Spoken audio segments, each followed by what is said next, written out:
All right, seniors, welcome to week 3. This week is going to be, in terms of what you're working on, very simple. Um, However, we are starting in on the senior exit portfolio piece and starting to build that. So that part is going to be kind of complex. It's going to take us some time. But I'm making some adjustment to this. So basically, it's just everything's posted, everything's up and available for the week. Work on it at your own pace and just be ready to submit by the end of the week here. And again, don't stress the due dates too much. We're trying to focus in on just making sure we're getting this stuff done, making sure we're getting your pieces taken care of. As long as that's happening, you're getting the points. You're not being docked any late fees at this point, because we know how stressful this is. We know there's a lot going on between what you're doing for this class, what you're doing for your other classes, those of you who are still working, plus just the added stress of the current situation that we all find ourselves in. So we want to make this simple, easy to follow, and easy to get done as quickly as possible. So hang in there. Don't stress it too much. We'll get through it. We'll get you through it, and we'll take care of all these as we need to in whatever way we need to. Okay. So this week we are working on putting together your senior exit portfolio stuff. So the last step in this, you should have already made revisions and adjustments and submitted for your resume, your cover letter, your SMART goal, and your vision and mission statement. The only other things left to work on revising and getting ready to submit at this time will be your work samples. So you're going to go through and you're going to find 2 written work samples that you can submit that are a demonstration of your ability to write and communicate through written information. This is going to be submitting some form of essay that you've done, and it needs to be at least a proficient or C-level quality or better. The next thing you're going to have is 1 verbal demonstration of your communication skills. So whether that be a presentation that you've done, whether that be rubrics showing what you scored during presentation. So think, your competition stuff. If you can submit your rubric for your competition showing how you perform there. And I have um, videos for those of you who did your lab skill demos, and I recorded them. If you didn't already do a video for it, I do have copies of those recorded. You can contact me. I can get those sent off to you. You can use those as your demonstration of verbal communication. So that'll be up to you to figure out how you're going to demonstrate that. It doesn't have to be a video. It can, like I said, be a copy of a rubric that just showed how you scored on your verbal communication. So it's up to you to figure out how you want to go about demonstrating those things. That's what we're looking for in this point is 2 written, 1 verbal. Okay. Once you have all of those pieces revised and ready to start building, it's time to go in and start building your senior exit exam portfolio. Now you've got options for this. You can build it in whatever format you want. The only thing we're concerned about are that it has the proper sections, which I'll show you here in just a minute, and that you have all the required materials posted there. So if you are really strong with web building and you want to build something completely from scratch, totally on your own, go for it. Those of you who are not so strong in that category, we have options for you with Wix, Weebly, and Google Sites. And I prepared a Google Sites tutorial to walk you through how to add things in to your senior exit exam portfolio there. I've also created a template that hopefully will allow you guys to log in and start editing and just build off of the template that's already there and plugging your stuff in. If nothing else, it'll at least give you a format and an idea of what the layout should look like and how to build your own pieces there. Okay, so let's go and start taking a look at some of that here. So the go to my screen sharing here in Zoom. So when you land on the announcements page here to start with, you're going to go to the senior exit exam drop boxes. The senior exit exam drop boxes, again, are where you've been putting everything up to this point. Your SMART goal revision, your about me vision and mission statement, your resume, and your cover letter revision submissions should all have been loaded here already. The work samples, now it's just time to put in what you came up with. So your 2 written examples, 1 verbal example, you can put all of those pieces in here when you click on work samples and you come down here to where it says attach files. You can attach as many files there as you want. So you can put all of them right here and then click submit, and that will submit them all to me in one shot. You don't have to do it multiple times, okay? You just keep going back and attaching new files. It'll keep adding them on there. Now, remember, they need to be proficient or C-level quality or better. Some possible options for your written stuff would be your college career research piece, your technical writing that you did, or your problem solution research. Now, we did other things that could possibly work there as well. Those are just three really good examples that you could put up there. You choose two of them. Your verbal example, you could do your 20-time pitch, your lab skill demo that you did, or your personal brand presentation. Those would be good acceptable options to use here as well. Now, the senior exit exam portfolio stuff, okay? For this one, I've put all the pieces into this folder. So it's all still here under the senior exit exam drop boxes, but the senior exit exam portfolio building folder has all the materials you're going to need. So if we click on that folder, it's going to bring you here. Here's the senior exit exam portfolio stuff, the rubric for how we're going to grade this, the rationales, and what you need. Now here's the sections, right? So I'm going to come back to talk about this here in just a second, but here's the sections that you need to create. Down here is the Google Sites tutorial video. You click play, it'll walk you through how to go about making adjustments and adding things into your Google site. The senior exit exam template. Now this part's really important, okay? For this to work, when you click the senior exit exam template link, it'll bring you to the example page that I've built here. You need to make sure that you are making your own copy of this. Don't start editing it immediately from here. Now, you might have to log in through your Great Oaks account to be able to access it and be able to start working on it. Right now, I've got it posted this way as just this link.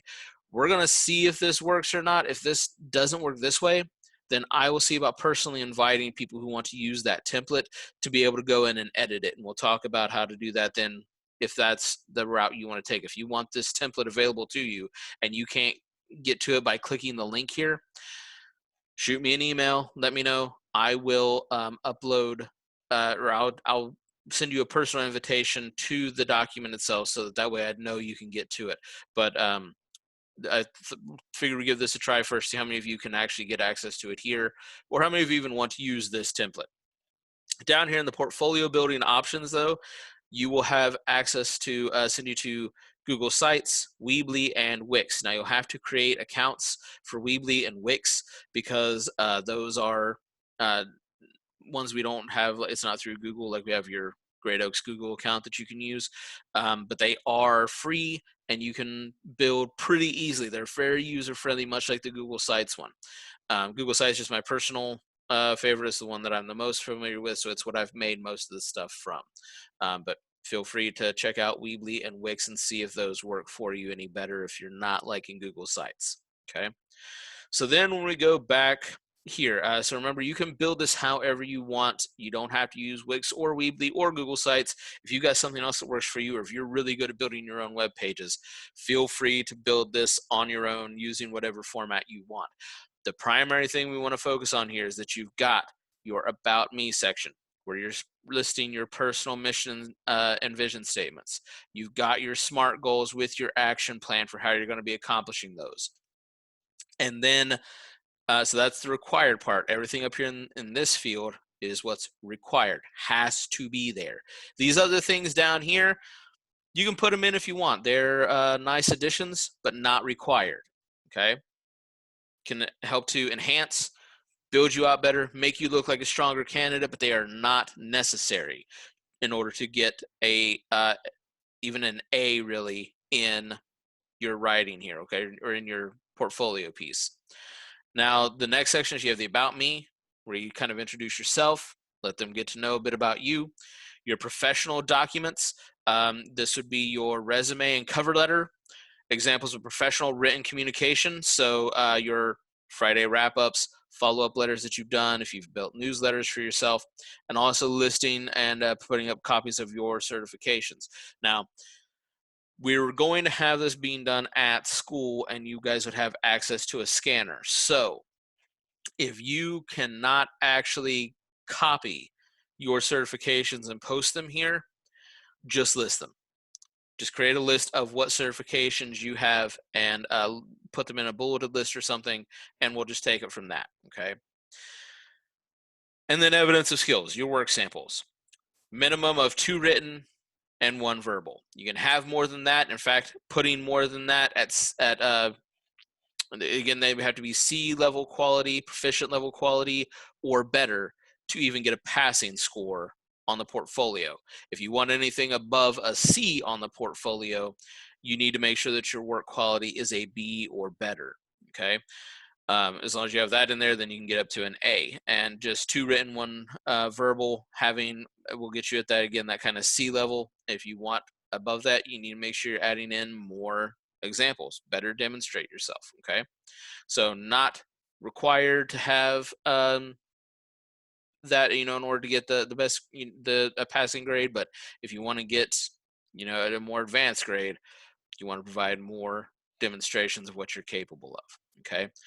So those are the required sections: about me, professional documents, evidence of skills, work samples. And again, feel free to add to this. If you want to put more stuff about what you do at placement, if you want to build this out and make it more personal to you, you can certainly add in additional pieces to this that are nowhere on this list and make it yours. Okay, this is your portfolio. We want you to be able to take this and do something with it when you leave here. So feel free to build this out however you want it to look. As long as these elements are involved somehow, that's all we really care about in terms of getting a passing grade. Everything else is up to you. And don't think that everything has to be written either. If you want to do some video recording of things and post, so if you want to read your personal vision and mission statement as opposed to writing it, you can do that. That's up to you, and figure out what's going to work best, what's going to really let them get to know you and see who you are. Okay, so that's that. And that's it for this week. Okay, so make sure you've got this is going to be at the end of the week. We need to have these ready to submit. You're just going to email me the link or share it with me when you go to create it. And that way I can go in and see what you're building, check it out, and see how things are working for you. And the only other thing is to make sure that in those senior exit exam drop boxes, you've got all of these pieces revised, submitted, ready to go, and you've got your work samples loaded up there. Again, you may not be making much in the way of changes to this. If you did really well during the other quarters and you worked really hard and you got really good grades and they're already set, you don't have much to do here. Okay. Those of you who, didn't do so well and didn't go back to make adjustments and didn't put a lot of effort into it at the beginning, you got a bit more work to do now. So uh, we're just going to make sure these are all getting taken care of by the end of this week if we can. And then we're on spring break next week. What happens after that, we still don't know. That's still up in the air. We'll keep you posted. We'll keep you informed. I'm still going to be popping on, even though I'm posting everything here. Everything's ready to go. You can start working on all of this stuff now. I'll still be popping on with morning announcement videos just to kind of check in, make sure I'm still connecting with folks. And I will be starting to, if I'm not hearing from folks by the end of this week when we come back from spring break, if we're still in this format, I'm going to start requiring that you make some sort of contact with me. Either, making sure that you have posted something, that you have joined office hours, that you have emailed me, some sort of communication with me, phone calls, the Zoom videos, whatever, at least once a week to make sure everybody's, on track of stuff. Okay. So that's it for today. Tomorrow, do you have office hours in the morning? That's Tuesday from 9 to 11. So make sure that if you're wanting to talk about any of this stuff, you need some conferencing, we need to go over some things, jump in and join us there. I'll be sending out an invite to that later today. And that way you can get that reminder to pop into the meeting. Went really well on Thursday. For those people who did pop in there, you don't have to be there the whole time. It's 2 hours. If you're not ready at 9 o'clock, you can jump in at 10. You can jump in at 10:30, 10:45. Doesn't matter, as long as you, just popping in whenever you're ready. And then a lot of folks were in, ask some questions, and then they were back out again, and that was it. It took about 5-10 minutes of talking with them. Some folks came in, asked a couple questions, and left, and then they came up with something else before the 2 hours were up, and they jumped back in again, asked a few more questions, and then we're back out again. So it's going to be kind of up to you guys how you want to go about doing that, in terms of if you want to be on there the whole time and listening in, you can. If just want to ask your questions and hop right back off again, feel free. And if you're not able to make those office hour times, let me know. Email me. We'll set up a time to meet in conference and talk about what's going on there, um, and on your end, and help you address those issues and questions. And we'll get you sorted out. All right. That's it for me. Live long and prosper, everybody. May the force be with you. I'll see you later this week.